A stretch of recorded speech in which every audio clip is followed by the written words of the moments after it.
very hefty. It is. He didn't know what to make it. Definitely fits all my stuff. It's the right height. Mm-hmm. It's almost kind of low. The other one is really low. It looks puny now compared to that one. I know. I can't see the kids' faces though when they're sitting behind you. Well, we'll probably need to have them moved out of the way for that. Everybody have a good week so far?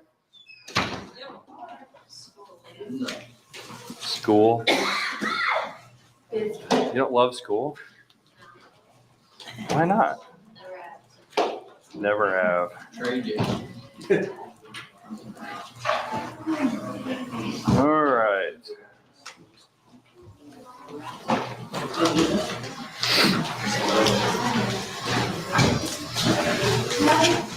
Guess I had to get more chairs back here. That's a good thing.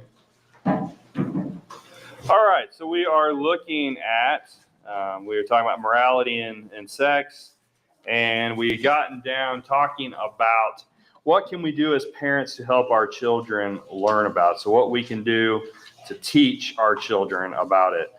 And so we talked about pre-K, and it is important to teach a child that relationships. I think at that age, like I said, this is advice from Jonathan Harris. This is not for me. I thought it was good advice, but it's his advice. And so take it.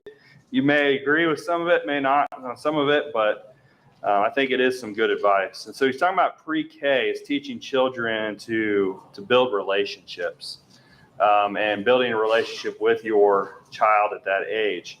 And so that's a good thing to do at pre-K. Teach them correct terminology. And what was the reason for that?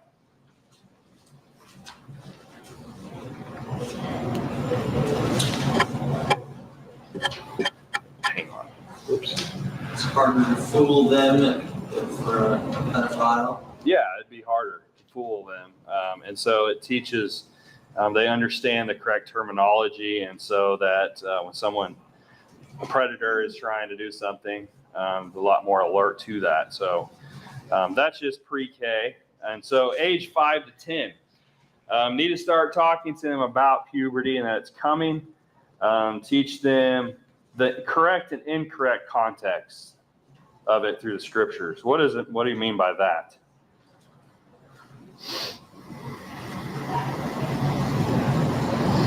What would be correct or incorrect? Setting? Yeah, the setting. It could be, you have Genesis 1, which is a good subject. Then you have later on with Tamar. And so talk about how it's bad, but talk about the good also. And like I said, I think about this, I think we focus more on the bad than we do on the good. And so I think it's good to make sure we have a balance because I really do believe there is quite a bit of balance in the scriptures about it because there are a lot of passages. You don't have a book dedicated to, well, I can't say that 100%. Hosea is dedicated to harlotry or adultery, but it's focused on Israel and their adultery from God and going to idols. And so Hosea goes through that with with Gomer. And so, but you do have a lot of passages that talk about the good, and you have a lot of passages that talk about the bad. So it's good to talk about both. Talk to them about David and Bathsheba. Talk to them about Tamar. And when is the best time to do this?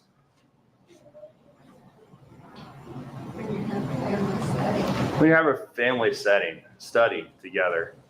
Read through these passages. It's just another good reason why it's good to sit down and just read through the Bible with your children and study the Bible because you're going to come across these passages, and depending on their age, they're going to ask questions. And so it's good to use that opportunity. And so it's good to talk to them about the good and the bad of it because the idea of pornography has the average age of exposure is 8 years old. And that's crazy. But I think it's getting younger. Age 10 to 14. This is where we finished on Sunday. We talk about how it's good to discuss Jesus. Think about it. We don't usually think about Jesus going through this, Jesus going through these things at all. But he did. Jesus went through puberty. Jesus went through having the same temptations as you and I. Teenage years, Paul warned Timothy about youthful lusts. Those teenage years up to, he considered youth as 30 and under. But he is specifically talking about those youthful lusts and what could happen. And we're told here that it's good to talk about those things because Jesus went through a lot of those things and he overcame them. And so teach them details. He states, teach them the details of both men or males and females. Don't just tell them about their side because it reduces curiosity. If you just teach them one side, then they're going to be curious. And if they're curious, they're not going to ask you what are they going to go do. Experience it. They're going to go find it out themselves. And it's better for us to be teaching them. And so I think that's good advice. Talk to them about both. And that's going to be difficult. And maybe that's where mom and dad both need to be involved in talking about it. Because it's just difficult. We must be the information on the subject because if we don't, they're going to go somewhere else to find it. And we've talked about that.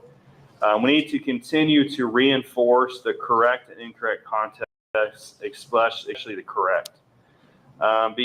Begin teaching them the richness and goodness of godly sex. And so at age 10 to 14, talk about the good. Since they're already understanding, they're going through the sex education at school, they're seeing that stuff, their friends are talking about it. It's good to talk about the good and show them what is good, show them what is proper. And through scripture and talking about it and discuss it. Go to books like Songs of Solomon. That's a good book to go to. It's a little, Madison loved reading it last week. You're not reading it again. Don't read. I thought it was funny. Yeah. Somebody will pick up your Bible and go, "Don't read." It's on a sticky note. Don't read out loud. Don't read. Never gonna forget that. But the thing is that it is a good book to go to talk about because if you divide the book up, I don't know exactly the division point.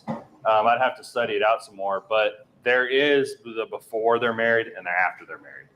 And so the beginning of the book is that desire between the two and that incoming, knowing that marriage is coming and the love that they had and the attraction they have for one another. Then you have the marriage and then the longing for one another when they're away. And so it's a love story. And it's a biblical love story, romantic novel, I guess. And so a good one to read and talk about with your children. And teach accountability. Somebody read James 5, verse 16.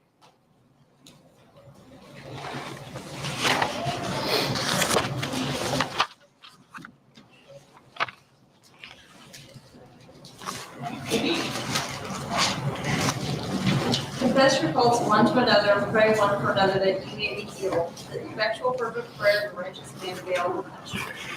Teach them accountability. Think about that statement. What does it mean to be accountable? Responsible for the things you've done. Responsible. I think, if I remember right, what he is talking about, what I would think this would mean is when I was studying this, is the fact that there are consequences.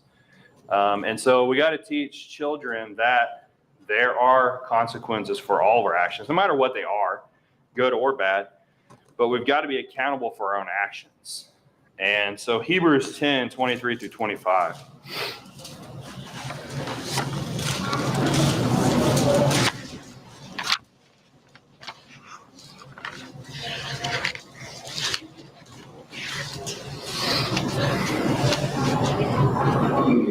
us hold fast the profession of our faith without wavering, for he is faithful that promised. And let us consider one another to provoke unto love and to good works, not forsaking the assembling of ourselves together as the manner of some is, but exhorting one another, and so much the more as you see the day approaching. Some of Galatians 6:2 also. We'll talk about it.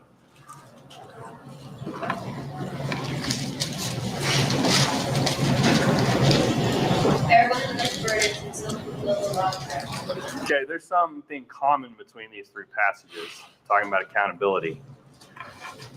What is the common thread?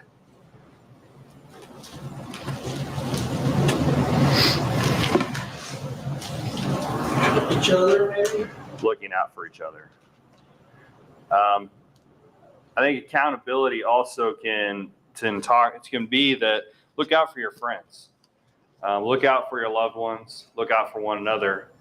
Be accountable to another person. Let them be accountable to you. And so to start teaching them accountability, to be an example, to help others that are going through some of the same things. And because they're going to be pressured, 10 to 14, they're starting to be pressured with things, and their friends are talking about it, the things their friends are seeing. I remember when I was 16, there was a girl that I went to school with. She was pregnant at 13. She had her baby at 13 that I went to school with. She'd left school, quit school. Her mom kicked her out, which is just a terrible situation. But 13 years old, she was pregnant, had a baby. And so their friends are starting to talk about it. Their friends are starting to say things. I mean, at school. And so being accountable for their actions and saying no to their friends when these things come up. You know, I was talking about this, Holly and I were talking about this the other day, or yesterday, in the sense of, you know, you worry about our kids, you worry about your kids and when they're with their friends, what they're doing, things like that, no matter who it is. And you always wonder, if they get put in a situation like I had been in the past, how are they going to react to it? You know, you think about that. Because I look back at my life and the places that I was put into, not by choice. Sometimes it was by choice. And you go, how are they going to react? You hope they'll react correctly. But what do we have to do to help them to react correctly? Study with them, teach them, maybe give them some advice that, hey, when you get to this situation, the best thing to do is to get out of it. Because, you know, you don't want your kids to fail. And they're going to, unfortunately, and you hate to think that, but they're going to some. Barb? Give them the way out. Tell them to call you. Encourage them to call you so that they know you've got that background. That's what mom and dad did. They always said, you know, you can call us if you need to. Don't stay there in that position. Yeah. And there's ways out. There are. And we just got to help them see that there are ways out. Because they're going to be faced with it. Unfortunately, every one of us has went through it. We've all been through things, and we know they're going to face it too. It's scary to think. It's like, how are they going to react? Well, it starts with us teaching them and giving them all the advice we can. Are they going to have every answer when they get to that point? We hadn't thought of everything, but we could do our best. And so, at age 10 to 14, I think it's important that they start learning that if they get asked to look at something, they're put in a situation that's not good, that this is what you do. And that takes us helping them and teaching them to be accountable. So age 14 through 19, this is where you continue to reinforce and foster open dialogue about precious points. What do you mean by open dialogue? Where they can discuss things. Yeah. And not feel like they can't maybe hide it. Mm-hmm. Because that's, if they feel that they have to hide it, then you're already done. Yeah, you are. And I think this point should be actually talked about even earlier, because making sure they're comfortable. You can come to me with anything, no matter what it is. Because you think about it, and we tell our kids this, I would rather you ask me than ask somebody else. Because I'm going to try to give them the best answer I can give them, no matter how crazy the question is or how floored you are when you hear it. It's better for me or Holly, parents, to be able to answer that question than someone else. And so, because you don't know what somebody else is going to do.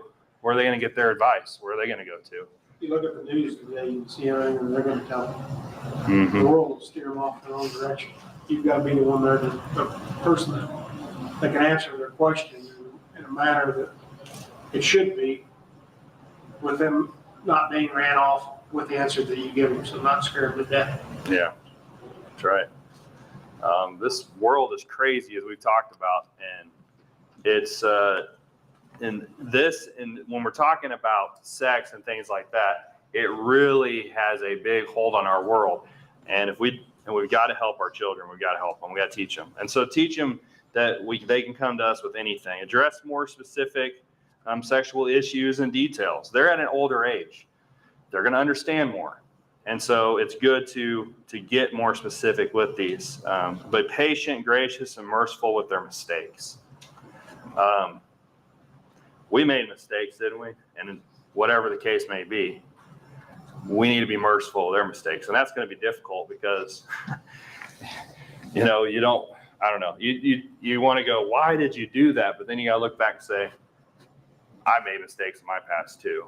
And so be gracious, merciful with their mistakes. Make sure that they get the help they need. And so I think the open dialogue is a big thing in talking with the children. And like I said, I'm not an expert at this. This is just somebody else's advice that's a lot more talented than me and more experienced than me. But I think they're good things to think about. I think another big thing is we need to be available. When we're talking about how we teach our children, be available. They need to know they can come to us. That's the point we have going all the way through. Mm-hmm. I think that's the point that goes with every bit of it. Yeah. Mm-hmm. There are times when you're going to say things, and you need to be thinking what they're saying. Listen to what they're saying. They may not tell you everything, but they're going to give you clues. Yeah, they do. A lot of times you try to figure out what they're trying to tell you. You can figure it out, where their mind's at, what they're thinking about. You can. And that's because you know your kids. Barb? Well, and don't gasp or chastise them for asking that, because as soon as you do, they're never going to come to you again. Yeah. If you go, or, you shouldn't be saying that, then they're done. They'll not come to you again. Because that's not the reaction they're looking for. They want you to talk to them. And as hard as it is for you to hear whatever it is they're asking, you got to suck it up and hear it and then go with it. Yeah. Because if you do, they won't ask again. Mm-hmm. You're right. I taught health class at school. These kids are not afraid to ask. But the thing you have to worry about is the feedback that they get from asking you questions. They may not be what your feedback is. I mean, basically, it's pretty basic, but sometimes they get pretty deep with the questions too. Yeah. And you have to address them, because if you don't, the other kids are going to address it. Yeah. And so then they make them known to you and want further information. But I guarantee you, these kids nowadays are not afraid to ask No. in a classroom like that. Mm-hmm. But they may not want to talk to the parents. Yeah, that's the thing, is we need to be, because, kids in a group setting, they may, with their friends, ask things and talk about it. They're a little more uncomfortable to ask their parents. And I think that specifically, we're talking about this subject, but if we have already laid the groundwork for other things, where we're sitting down having conversations with them already. And that's the next thing we're looking at here, is some kids may not be open to talking about things. And so it may be just you talking. I've sat down with our kids and it was just us talking, me talking, whatever the case may be, whatever subject it was. But they know, hey, mom and dad are talking to me about it. So maybe next time I'll ask them a question. And I think it helps. And so even in any subject, having sit down and talking to them and say, hey, what's going on at school? What are your friends telling you? Are they saying things like this? Are they saying things like that? And so, this is how you react to that. This is what we should do. This is what we should think about that. What God tells us to think about that. Like my high school, you have little 11-year-olds hearing what 18, 19-year-olds are saying through the hallways. I don't know if it's the same over here, but so it's, Oh, it is. The bus is the place. Yeah, the bus is the place that happens. Do what? He said Iowa people. See, she took offense.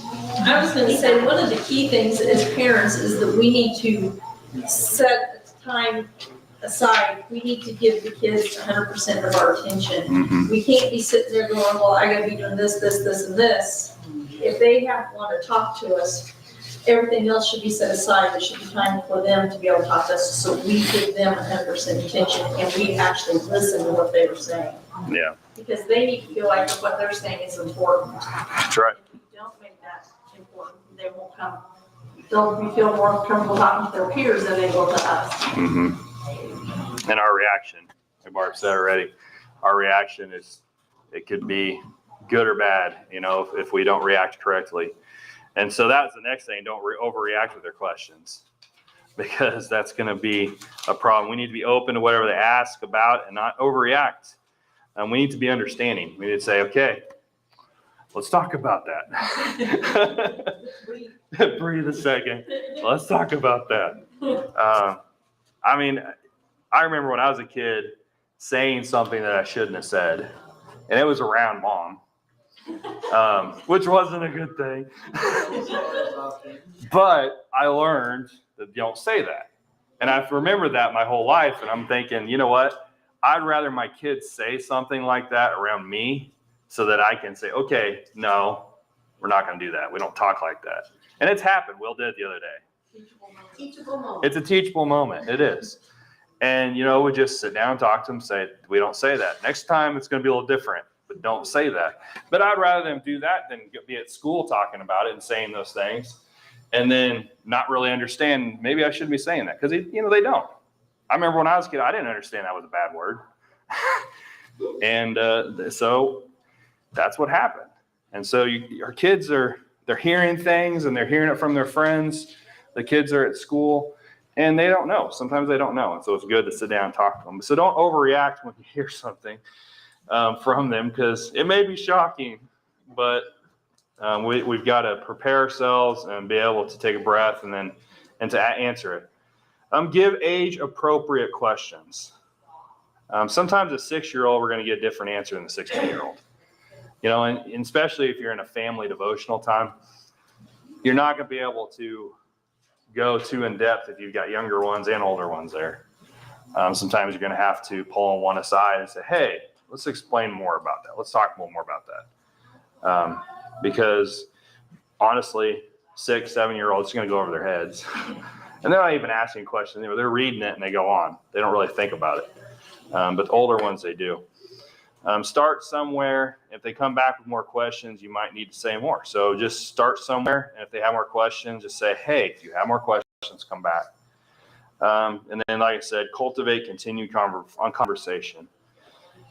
The last thing there is a quote, and it says, we need to show our kids that we have affection to our wives.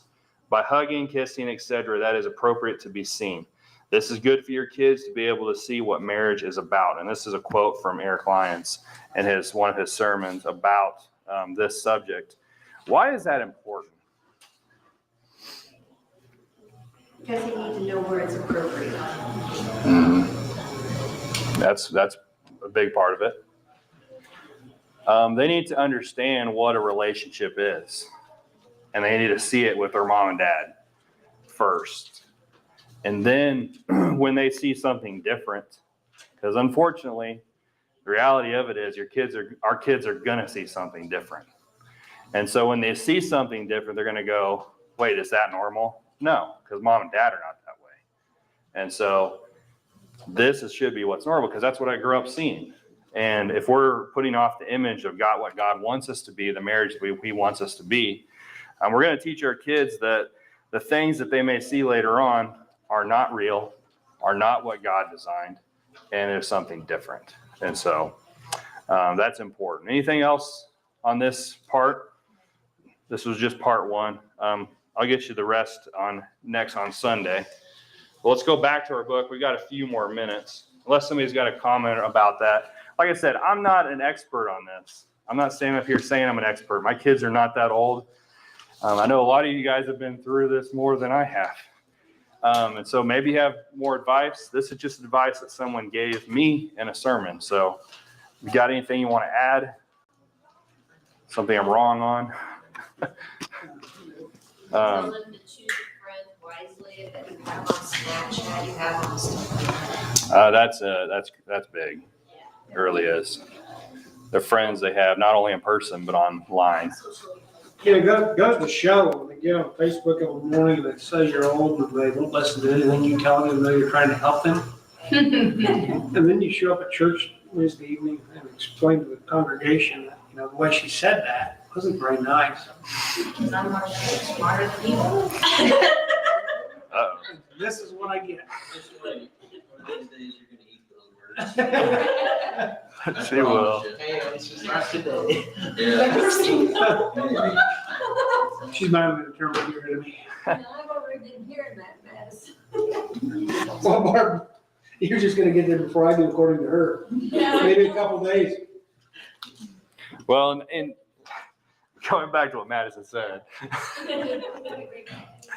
you're right. Because the friends you have on social media, I don't have Snapchat. I've tried to use Snapchat. It just doesn't work for me. I've got Marco Polo, so I talk to 2 of my friends that I have. That's it. But you know what that is? It's like a video messaging thing. I don't know. That's all I have. Anyways, I know with those apps, there's reasons why I don't have some of those apps, because there's the temptations that are there. And so you got to be careful. I know of kids that have met other kids, and sometimes they weren't kids, on some of those things. Back when I was a kid, it was the forums.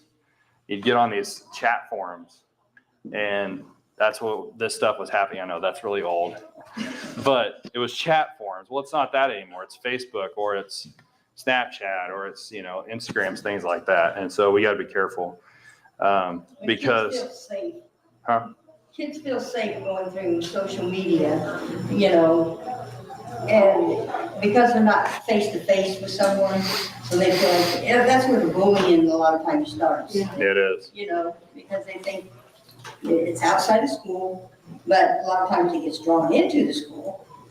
But Or they can it's the hide. same way with anything. They feel safe behind the computer rather than facing somebody. Mm-hmm. It used to be, we used to tell each other face to face how we felt. Doesn't happen anymore. One way or another. Yeah, that doesn't really happen much anymore, does it? Yeah, right. And that's the thing. Things are going to change over time. Generations. My generation is a lot different than the generation before me, and so things are going to change, and we've got to adapt. And sometimes we're going to have to know the technology that's out there, because technology is the big thing, and what our kids are on and what they're using. Friends is the big thing, like Madison said. I look back and some of the friends that I had when I was younger, and I go, they weren't the best influence on me. And so not all of them were. And most of those, or all of those not a good influencers, are not friends with me anymore. But it is important that friends you choose. So I think it's good advice. So anything else? We're pretty much out of time. We'll just pick up here on Sunday, and we'll finish out lesson 3. And so what I wanted to do was to talk about God's plan, which we did. I wanted to talk about why it's important. I wanted to talk about what we can do as adults to teach the younger. And so then we'll move on to talking about the next subject. So thank you guys for your time this morning, or this evening, not Sunday. I have a tendency to just sit here and rock this thing. You'll have to get weed on it. It's easier just to kind of do this, rock it around. That's gonna be a tick. I don't know what kind of feed we'll have to get. I don't know. I don't know. Oh, we don't know. Or you could just keep rocking it.